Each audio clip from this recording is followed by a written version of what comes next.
오늘 제목을 성경 속에 흐르는 구원의 강 이렇게 정했습니다. 한번 따라합시다. 성경 속에 흐르는 구원의 강. 부활하신 예수님께서 제자들을 찾아오셔서 아주 중요한 말씀을 하셨습니다. 부활하신 예수님이 부활하신 후에 제자들 모인 자리에 오셨는데 제자들은 의심을 했다고 그랬습니다.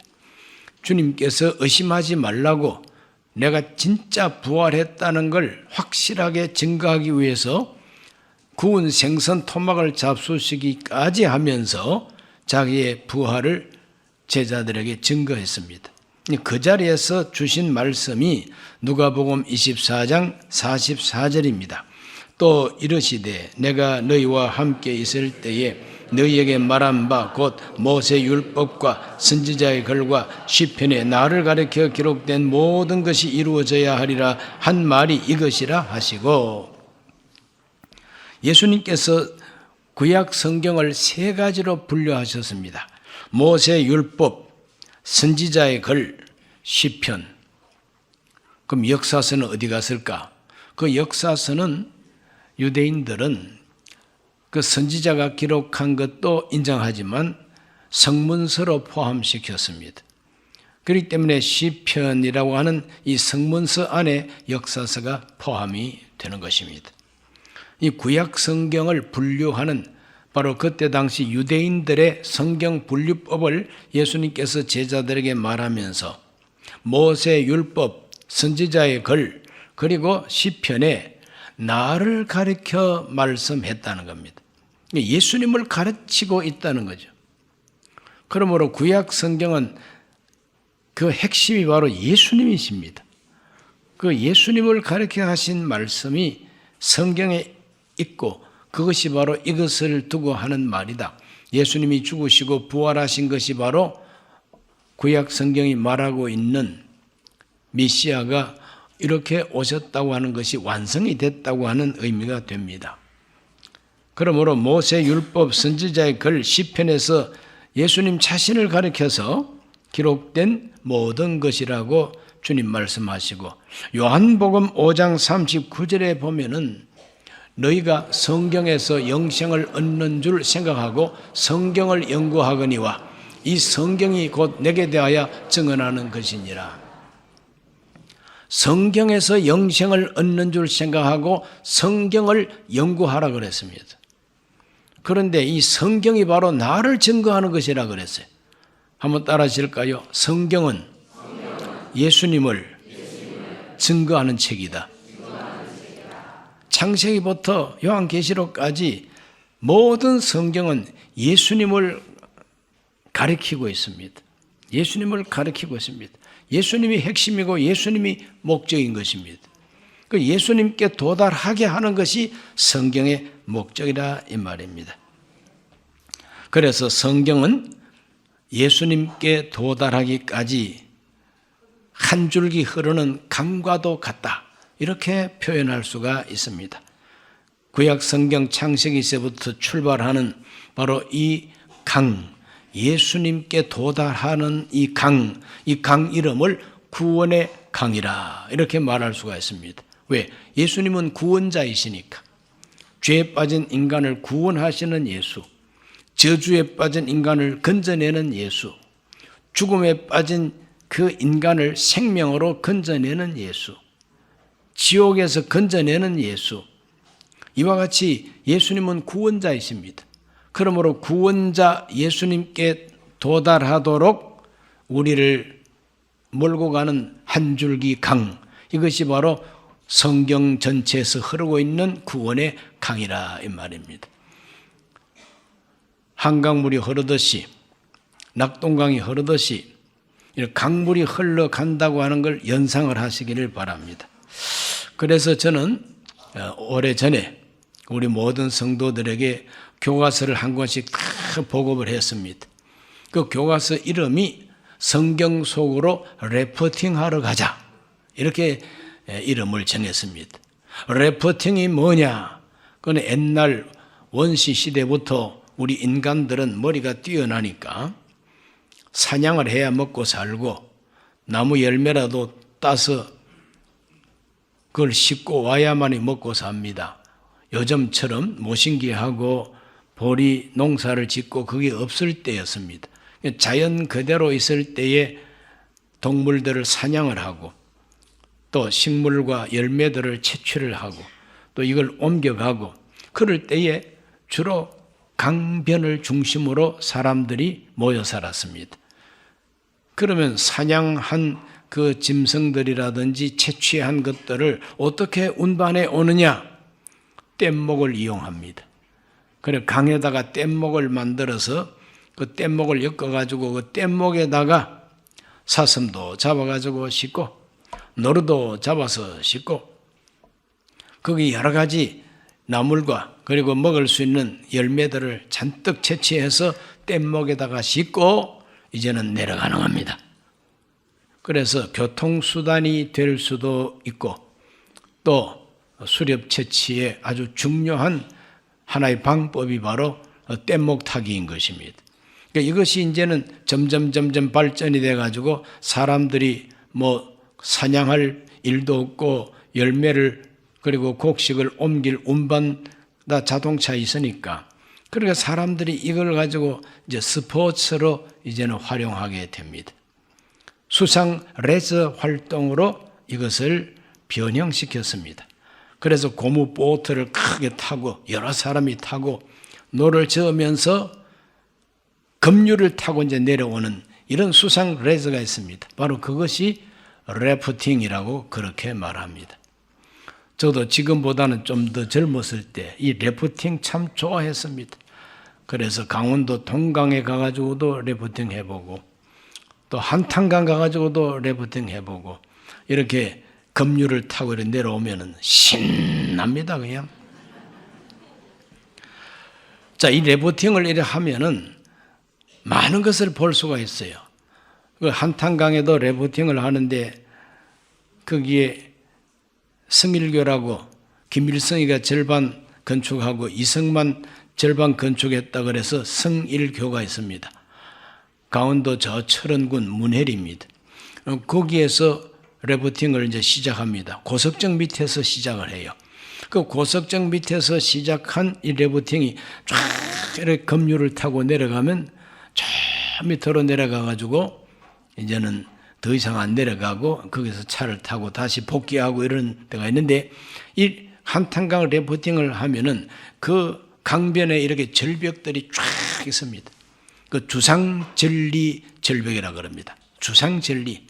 고대 사회 화산이 폭발하고 이렇게 용암이 막 흘러가면서 만들어진 그런 절벽을 주상절리라고 그럽니다. 아주 작품과 같아요. 이런 것들을 그냥 이렇게 구경하기는 참 어렵습니다. 그런데 래프팅 하면서 가면은 이걸 전체적으로 쫙 병풍처럼 지나가면서 볼 수가 있고, 야, 이렇게 생겼구나 하는 걸 알 수가 있습니다. 성경 속을 래프팅을 하듯이 창세기로부터 계시록까지 래프팅 하듯이 쫙 훑어 내려가면서 공부를 하면은 성경 전체 흐름을 이해하고 그 가운데 아주 핵심적인 것을 이해할 수가 있습니다. 여러분에게 성경 속으로 래프팅 하러 가자는 교과서를 다 나누어 드리고 그걸 한동안 계속해서 수요일마다 강해를 하고 성경 읽기 선수들 나와서 읽고 그렇게 한 경험이 있지요. 자, 오늘 그것을 복습하려고 그럽니다. 뗏목 타고 내려가는 것처럼 창세기에서 솟아나기 시작한 이 구원의 강물 이렇게 쫙 흘러내려갑니다. 구약 성경을 먼저 이제 시작합니다. 보면은 구약 성경은 율법서 5권이 제일 먼저 차례로 나와 있습니다. 창세기, 출애굽기, 레위기, 민수기, 신명기까지가 모세 오경이요. 율법서입니다. 이 율법서 읽어보면은 창세기 때부터 하나님은 장차 예수 그리스도를 통한 구원을 우리에게 베풀어 줄 것을 예시하고 계시하고 가르쳐주고 계세요. 그래서 하나님은 죄에 빠진 우리 인간, 희망이 없어 보이는 우리 인간, 그래도 우리 하나님은 약속합니다. 여인의 후손이 뱀의 머리를 상하게 할 것이요. 그랬어요. 우리 인간을 죄짓게 한 장본인이 뱀입니다. 뱀. 그 뱀 배후에는 사탄이 있죠. 이 사탄 마귀의 머리를 상하게 한다. 밟아버린다 이 말이죠. 이 머리를 상하게 할 수 있는 구원자를 하나님이 약속하고 있어요. 그 구원자는 여인의 후손이라 그랬어요. 남자의 후손이 아닙니다. 여인의 후손이라 그랬습니다.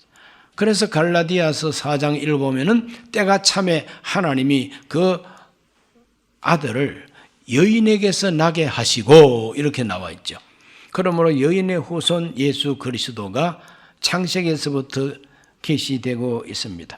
그 다음에 에덴 동산에서 우리를 쫓아내기 직전에 우리 하나님께서는 한 마리의 지금 동물을 희생시켜가지고 그 가죽을 가지고 옷을 만들어서 우리 인간이 입게 했습니다. 그래서 수치를 가리워라, 부끄럽지 않게 살아라 하고 가죽 옷을 입혀주십니다. 바로 그 가죽 옷을 입혀주시는 것이 바로 우리의 허물과 죄를 가리워 주시는 예수 그리스도의 은혜를 상징하고 있는 것이죠. 그러니까 우리 예수님께서 이렇게 오셔서 우리의 의의 옷이 되어 주실 것을 창세기에서부터 예시되고 있다는 것을 공부하게 됩니다. 그 다음에는 아벨과 가인, 아벨과 그 제물을 하나님이 기쁘게 받으셨다 그랬어요. 아벨과 그 제물을 왜 기쁘게 받으셨느냐? 가인은 곡식을 가지고 제사를 드렸습니다. 그건 하나님이 안 받아줍니다. 하나님이 받으시는 제사는 피 흘림이 있는 제사. 그래서 예수 그리스도의 십자가의 보혈 공로를 통하여 우리가 하나님 앞에 연락되고 하나님이 우리를 받아주시는 통로가 되기 때문에 하나님은 아벨과 그 제물을 받아주셨어요. 그러므로 아벨과 그 제물과 같으신 예수 그리스도, 그걸 보여주고 있습니다.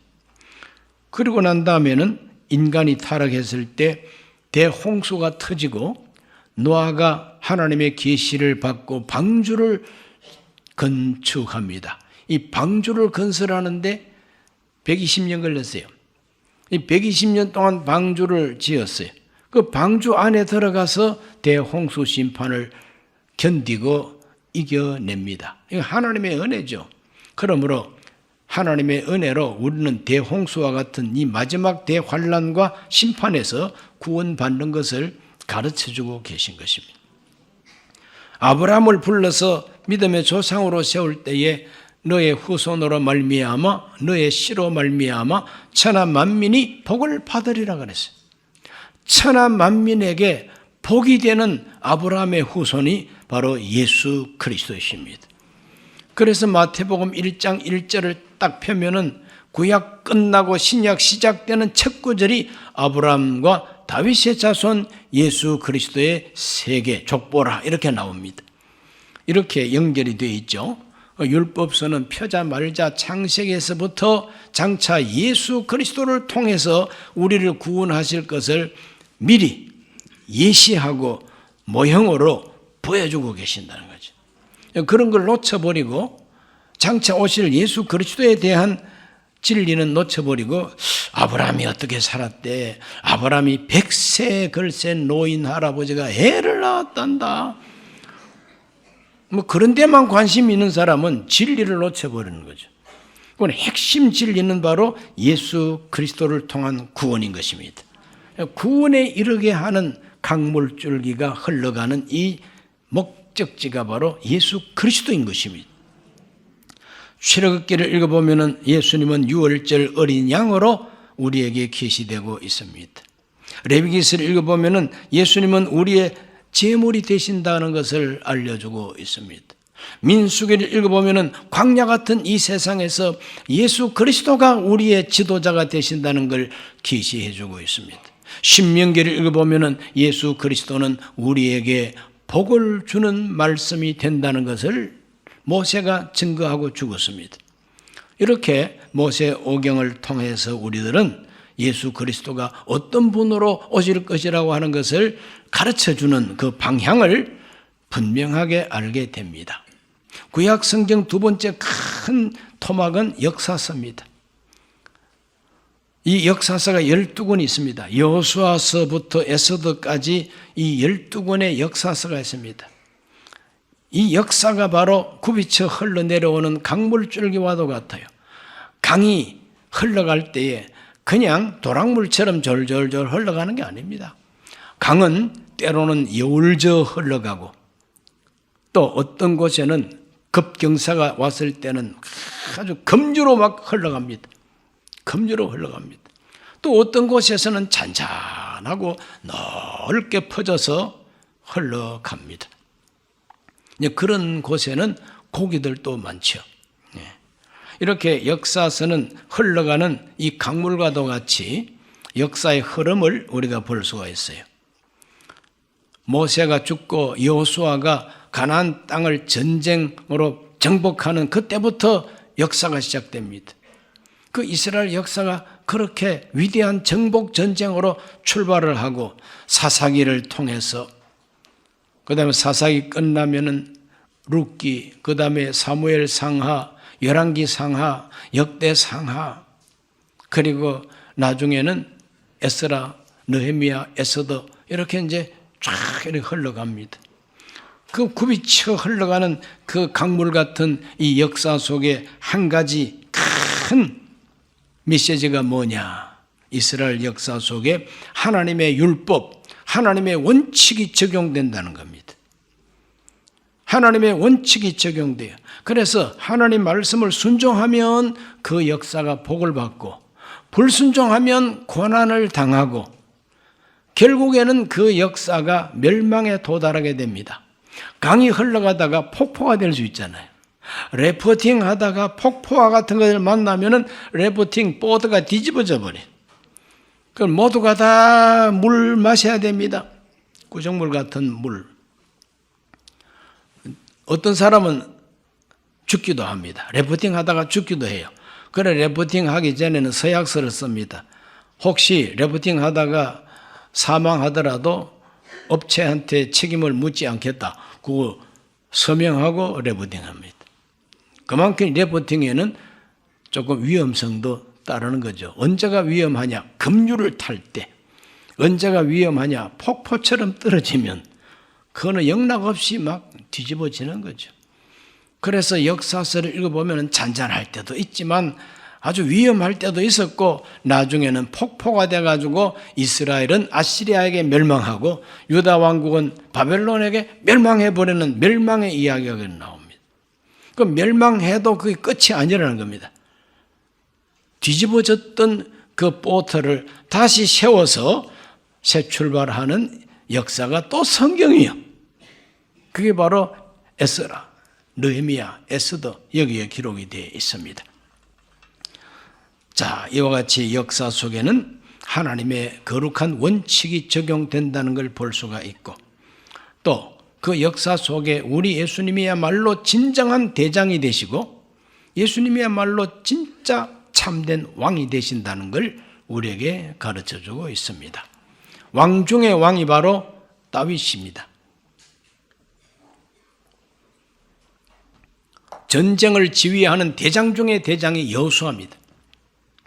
우리 예수님은 여호수아와 같은 우리의 대장이 되시고 예수님은 다윗과 같은 우리의 왕이 되신다는 것을 역사서가 보여주고 있는 것입니다.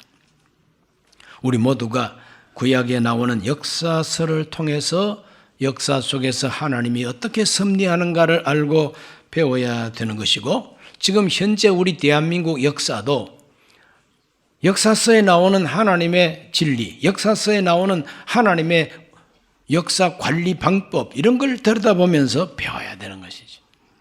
오늘 우리 모두가 역사적인 복을 받는 나라가 되기를 기도해야 되는 것이고 성경 역사의 원리를 잘 아는 믿음의 사람이 대통령이 되어야만이 이 나라를 여호수아처럼 다윗처럼 이끌고 갈 수 있다고 하는 것도 사실인 것입니다. 기독교인이라 할지라도 역사서에 나오는 진리를 제대로 알고 적용하지 못하면 날라리 신자입니다. 날파리와 같은 신자. 하루살이 같은 사람이죠. 아무런 역사의 공로를 끼칠 수가 없지요. 그러므로 제대로 된 믿음의 사람이 지도자가 돼야 되는 것입니다. 세 번째는 성문서가 나옵니다. 욥기, 시편, 잠언, 전도, 아가서까지 5권이 성문서가 됩니다. 이 성문서는 주로 어떤 때에 씌어졌느냐 하면은 태평성대 때에, 다윗 왕 때에, 솔로몬 왕 때에, 또는 히스기야 왕 때에 지어진 여러 가지 시편, 잠언, 전도서, 아가서가 여기에 편성이 되어 있는 것입니다. 그러므로 오늘 우리의 신앙생활 속에 하나님을 향해서 시를 쓰고 찬송을 쓰고 기도를 하고 깊은 묵상을 통하여 하나님의 뜻을 깨닫는 우리 내면 세계에 하나님이 빛을 주셔서 이것이 참된 지혜로구나, 이렇게 살아야 마땅하구나, 이런 것들을 하나님이 우리 속에다가 가르쳐 주시는 그 계시가 바로 성문서인 것입니다. 역사는 바로 역사 속에 나타나는 증거가 있고, 선지자들의 예언은 하나님이 직접 말씀하시는 듣는 말씀인데, 성문서에 나오는 이 말씀들은 하나님이 우리 한 사람 한 사람 특별히 뛰어난 사람에게 지혜를 주시는 것입니다. 지식을 주시는 것입니다. 영감을 주시는 겁니다. 뭔가 인간관계 속에서 깨닫게 됩니다. 이렇게 살아야 마땅하구나. 그래서 욥기, 시편, 전도, 아가서는 이와 같이 하나님이 우리 내면 세계 속에서 깨닫게 하시는 그 진리를 기록해 놓은 것이 성문서인 것입니다. 그래서 성문서를 또 다른 말로 지혜문서 이렇게 표현하고 있습니다. 저와 여러분 모두가 다 하나님 앞에 내면 세계를 깨닫게 해주시는 그 은혜를 받고 시와 찬미와 노래를 부를 수 있기를 예수 이름으로 축복합니다. 그 다음에 성경은 이제 신약으로 넘어옵니다. 구약을 마치고 신약으로 넘어오면은 예수 그리스도의 복음이 기록되어 있는 것이 신약 성경입니다. 신약 성경을 딱 펴서 보면은 복음서 4권이 먼저 나오죠. 마태, 마가, 누가, 요한복음이 나옵니다. 마태, 마가, 누가 복음 이 세 복음서를 공관복음이라고 합니다. 이 공관이라는 것은 같은 관점으로 본다고 하는 뜻입니다. 예수 그리스도의 일생을 둔 하나의 전기와 같은 예수님의 생애를 통해서 무슨 말씀을 하시고 어떤 일을 하셨는가, 그걸 중점적으로 기록한 것이 마태, 마가, 누가 복음입니다. 요한복음은 제4복음이라고 합니다. 제일 늦게 기록했어요. 사도 요한이 나이 많았을 때 제일 늦게 기록한 책이 바로 요한복음이에요. 이 요한복음에는 예수님의 그 어린 시절 생애 이런 게 기록되지 않습니다. 요한복음의 관점은 예수님은 하나님이시다. 예수님은 우리의 하나님이 되시고 구세주가 되신다. 그것을 강조하다 보니까 태초에 말씀이 계시니라. 이 말씀은 하나님과 함께 계셨으니 이 말씀은 곧 하나님이라. 이렇게 출발하는 것이 요한복음입니다. 요한복음에는 7가지 큰 표적이 나옵니다. 그 표적의 목적이 뭐냐? 예수님이야말로 진정한 하나님의 능력을 가지고 우리를 구원하시는 분이라는 것이죠. 요한복음을 기록한 목적이 뭐냐? 이 기록을 통해서 너희로 하여금 예수 그리스도가 주 되신 것을 믿고 생명을 얻게 하려 하는 것이다. 사도 요한은 분명히 그렇게 기록하고 있죠.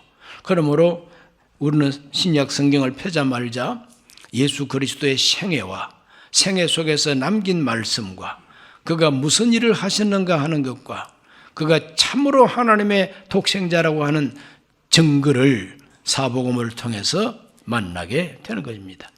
사도행전은 바로 이 예수가 그리스도이신 것을 땅끝까지 전파하는 전도의 역사입니다. 전도의 역사. 서신서들은 무엇이냐? 서신서가 총 21권이 나옵니다. 그러므로 신약 성경은 편지입니다. 그냥 편지. 복음서도 돌아가면서 읽으라고 쓴 편지와도 같은 거예요.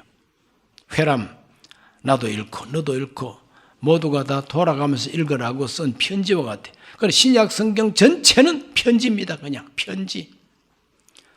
그러므로 사도들이 쓴 편지를 읽어보면은 그 편지의 핵심 내용이 뭐냐? 예수 그리스도가 우리의 주님이 되신다. 그러므로 그분을 이렇게 믿어야 된다. 그분은 이렇게 사는 것을 원하신다. 그걸 가르쳐 주는 것이 서신서들입니다. 21권 서신서 가운데에 사도 바울이 쓴 서신이 13권이 됩니다. 히브리서도 바울이 썼다고 하면 14권이 바로 바울 서신입니다. 나머지는 공동 서신이요. 야고보도 쓰고 유다도 쓰고 사도 요한도 쓰고 이렇게 해서 공동 서신이 나옵니다. 마지막 책이 요한계시록입니다. 사도 요한이 밤모섬에 유배 갔다가 계시를 받고 기록한 책이 바로 요한계시록이에요. 역사의 종말에 대한 기록이고 장차 오실 예수님이 내가 속히 오리라 하고 다시 오실 것을 확실하게 약속하고 다짐하는 책이 바로 요한계시록이죠. 이렇게 신약 성경 읽어보면은 예수 그리스도의 복음이 핵심으로 기록되어 있습니다. 이렇게 성경 전체를 레포팅하면서 쫙 훑어보면은 그때마다 그 핵심된 메시지가 다 기록이 되어 있습니다. 이런 것을 부분적으로 이해하기보다도 전체적으로 훑어보는 이 공부가 꼭 필요해요. 그래야만이 성경 전체에 대한 윤곽이 내 안에 잡히고 그 다음에 구체적으로 공부하면 더 좋은 것이죠. 강태공이 낚시를 하는데 레포팅하면서 낚시한 분이 아니요. 강변에 앉아가지고 낚싯대를 던져놓고 물든지 말든지 이렇게 기다리고 시간을 보냈던 분이 강태공이라 그럽니다. 강태공식으로 성경 공부하면은 자기가 공부하는 그 분야만 바삭하게 알지 다른 거는 잘 몰라요. 그렇지 않습니까?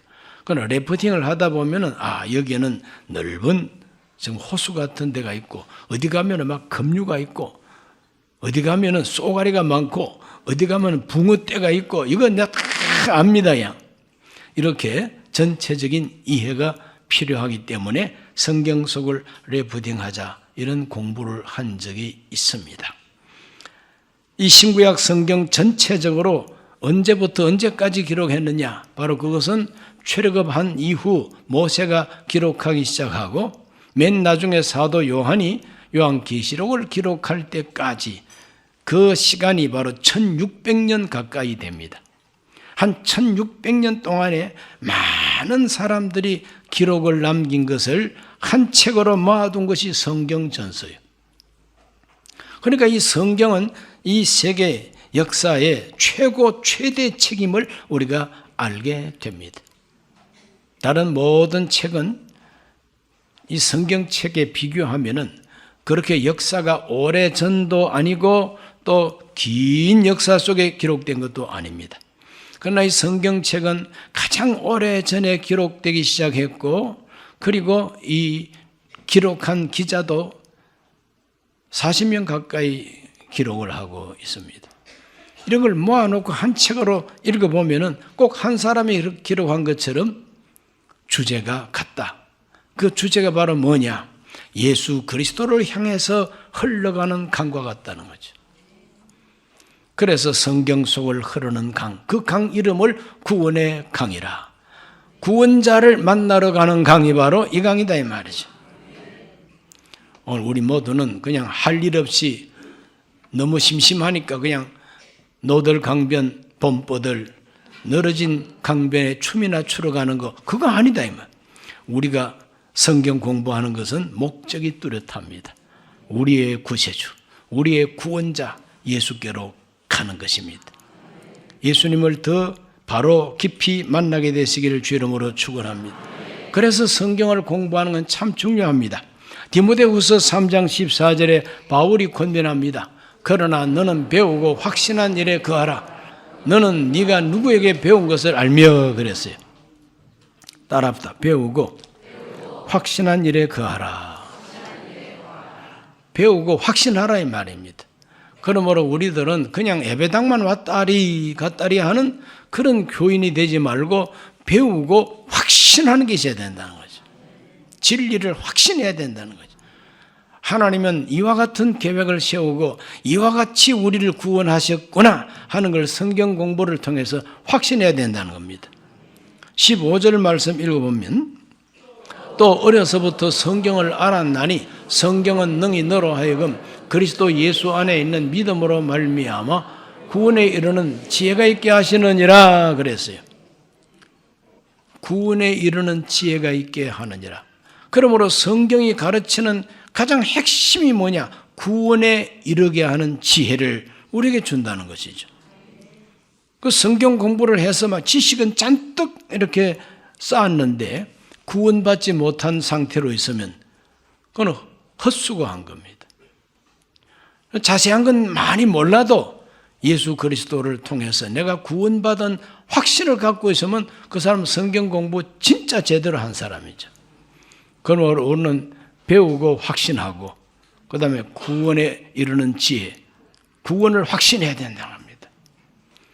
마지막 16절에서 17절을 다 같이 한번 읽어봅니다. 모든 성경은 하나님의 감동으로 된 것으로 교훈과 책망과 바르게 함과 의로 교육하기에 유익하니 이는 하나님의 사람으로 온전하게 하며 모든 선한 일을 행할 능력을 갖추게 하려 함이라. 온전하게 한다는 거예요. 하나님의 사람, 온전한 사람 되게 하는 것이 성경이라는 겁니다. 그러므로 우리 모든 성도님들은 배우고 확신하고 구원에 이르는 지혜를 확실하게 습득을 하고 하나님이 기뻐하는 사람, 온전한 사람으로 반듯하게 세워지게 되시기를 예수 그리스도 이름으로 축복합니다. 기도합니다. 하나님 아버지, 오늘 부족한 종 16년 목회 중에서 수요일마다 성경 공부를 인도했습니다. 오늘 그 마지막 시간 성경 속을 흐르는 구원의 강줄기에 대해서 강론했습니다. 우리 모든 성도들은 이 구원의 강을 알게 하여 주옵시고 창세기부터 계시록까지 흐르면서 역사서에 또 선지서에 성문서에 복음서에 어떤 내용이 기록되어 있는 줄 알게 하여 주옵시고 구원의 확신을 가지게 하여 주옵시고 온전한 그리스도인으로 든든히 서게 해 주시옵소서. 예수님 이름으로 기도하옵나이다. 아멘.